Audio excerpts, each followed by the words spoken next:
मुझे पढ़ाना पड़ता है, आई हैव टू टीच। मुझे पढ़ाना पड़ता है, मुझे आना पड़ता है, मुझे आना पड़ता है, मुझे सोना पड़ता है, मुझे नहाना पड़ता है, टेक बात। मुझे नहाना पड़ता है, मुझे नहाना पड़ता है, मुझे सुबह में नहाना पड़ता है, मुझे सुबह में नहाना पड़ता है,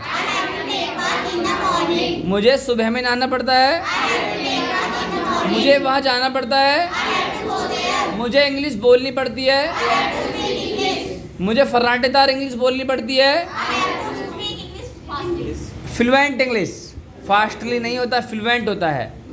मुझे इंग्लिश बोलनी पड़ती है, मुझे इंग्लिश बोलनी पड़ती है, मुझे इंग्लिश बोलनी पड़ती है, मुझे आना पड़ता है, मुझे वहाँ जाना पड़ता है, मुझे मिलना पड़ता है, मुझे लिखना पड़ता है, सिंगुलर उसे लिखना पड़ता है, he has to write, he has to write, उसे लिखना पड़ता है ना।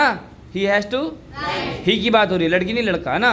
उसे लिखना पड़ता है, मुझे जाना पड़ता है, उन्हें आना पड़ता है, उसे आना पड़ता है, उसे पढ़ाना पड़ता है, उसे पढ़ाना पड़ता है, उसे लिखना पड़ता है, उसे पानी पीना पड़ता है, उसे गर्म पानी पीना पड़ता है, हॉट वाटर।